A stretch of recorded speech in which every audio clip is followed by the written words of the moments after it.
Hey guys, it's Chris. Welcome back. Tonight I would like to talk about something that is very common in Christianity, and praise the Lord, it is touched on sometimes, but I don't think it gives not enough attention. Pardon me. The thing I would like to talk about is when your heart is cold and then seeking God when you don't feel like it. Because many times we go through seasons where we really just want to stay away from God. I myself have been guilty of this several times. And then you feel ashamed and guilty and not thinking you can go back to Him, and you just get stuck in this terrible cycle. So I hope with today's talk, we can possibly unpack some ways on how to get through this and how to deal with it properly and biblically. So, without any further ado, here we go. I want to open with a scripture. Psalms 42, verse 1 and 2 says, as the deer pants for the water brooks, so pants my soul for you. O God, my soul thirsts for God, for the living God. If we're honest, if we are, every Christian has experienced seasons where they simply don't feel like they're praying, reading the Bible, or worshiping God.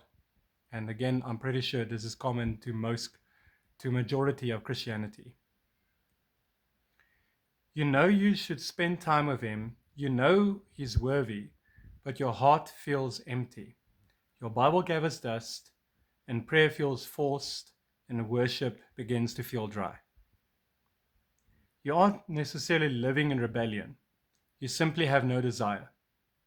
Many Christians think this means that they have lost their salvation or that God has abandoned them. Neither is necessarily true.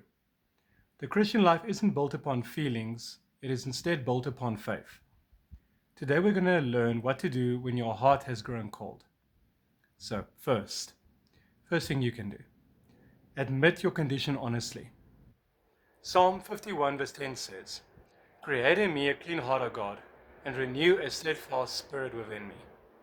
David didn't pretend everything was fine. He admitted, my heart needs help. God already knows your condition. He isn't asking for fake enthusiasm. He wants honesty.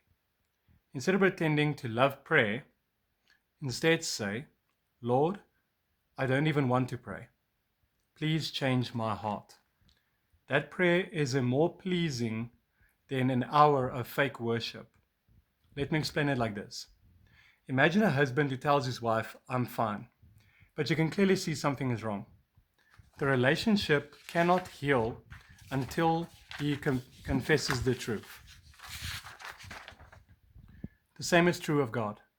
He already sees your heart, so stop pretending. Second thing we can do.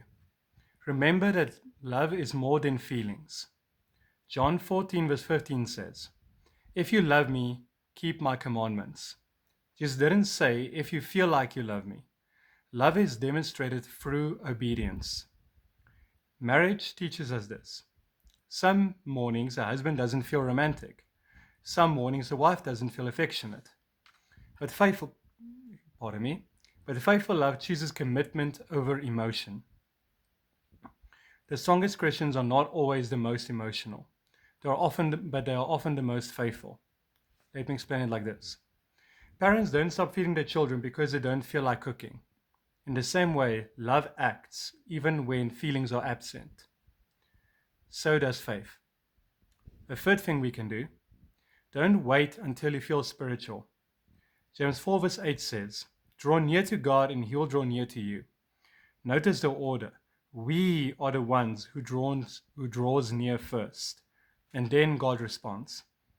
Many Christians say, I'll pray when I feel close to God.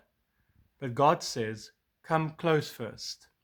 Feelings often follow obedience. Let me explain it like this.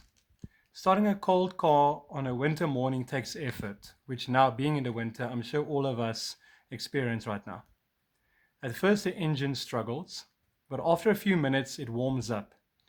In the same way, many prayer lives are like that. The first 5 minutes may feel lifeless, but keep going. Now, the fourth point advice I want to give us. Ask God to restore your desire. Psalm 51 verse 12 says, "Restore to me the joy of your salvation." David didn't ask for new salvation, he asked for restored joy. There is a difference. You may still belong to Christ while still lacking joy. Only God can rekindle holy desire. Pray this: Lord, I don't want you the way I should. Please make me want you again. You don't have to pray this exact same way, but this is an example of a beautiful, honest prayer to God. Another thing we can do: remove whatever is feeding your flesh, and a lot can be said about this. Galatians 5 verse 16 to 17 says, "Walk in the Spirit, and you shall not fulfill the lust of the flesh." Sometimes our desire for God disappears because something else has become our food. There are a number of situations, and you would have to take a look at your own life, a good hard look, and be honest with yourself to see honestly what you spend the most time on. For example, if you spend 5 minutes reading the Bible, but 2 hours doom scrolling on TikTok, then it should tell you what it should be.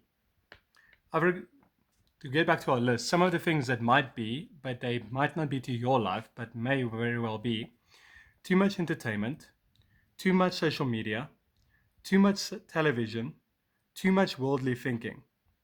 When any of these kinds of things fill up the heart has limited room. If it's constantly feeding on the word,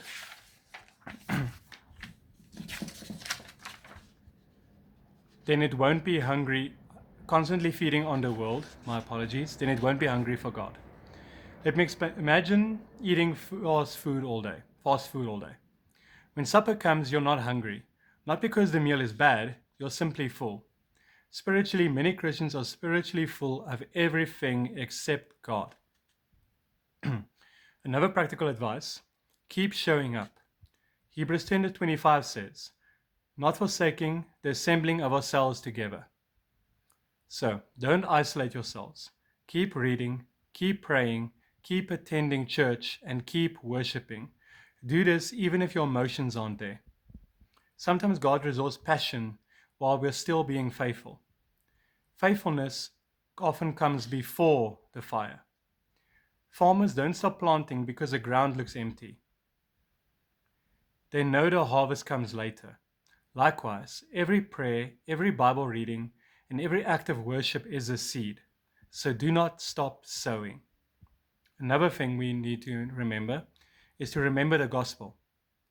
The greatest motivation to seek God isn't guilt, it's grace. Jesus didn't die for people who loved him perfectly. He died for sinners.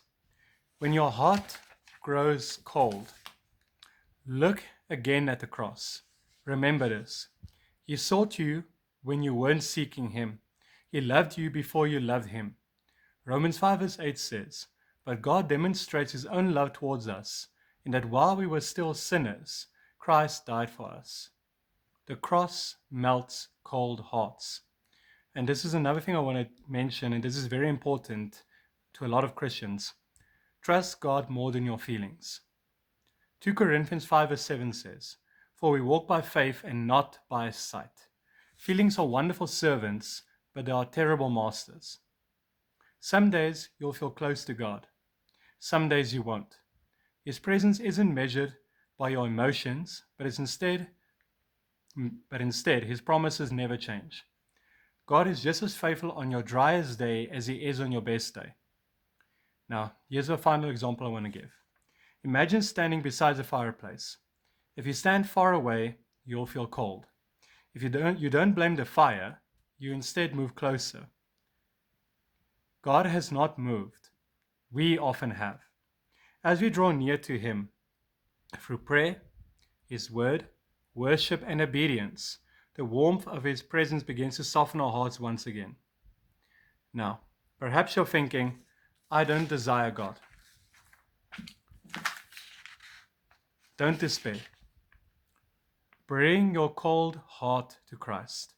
Don't wait until you feel spiritual. Come exactly as you are. Keep praying, keep reading, keep worshiping, and keep trusting. The God who saved your soul is able to awaken your heart. As the prophet wrote in Jeremiah 29, verse 13, "And you will seek me and find me when you search for me with all your heart." I would like to close for us with a prayer. Heavenly Father, you know our hearts better than we know ourselves. There are times when we feel spiritually dry, distracted, and without desire for you. Forgive us for the ways we have allowed our things to take first place in our lives. Lord, we confess that we cannot create love for you by our own strength. We need your Holy Spirit to renew us. Restore to us the joy of our salvation. Pardon me. Give us a hunger for your word, a desire to pray, and a desire and a heart that delights in your presence. Help us to seek you even when our emotions are weak. Teach us to walk by faith and not by feelings. Thank you that you remain faithful even when our hearts grow cold. May our love for you deepen day by day until seeking you becomes our greatest joy. We ask all these things in the precious name of Jesus Christ. Amen. Family, once again, if you are in the East Rand area in South Africa, please, and you're looking for a group, people to help keep you accountable, to read with, the Bible with, pray with, worship with, and to grow together, people to help you fan that flame of passion, DM me. I can introduce you to a couple of wonderful Bible study small groups in the area, as well as direct you to a couple of spirit-filled, word-based churches that will help you get back on track and on fire for God. If you have any questions, if you have any prayer requests, please do not be afraid to DM me. And remember, Jesus loves you, and so do I.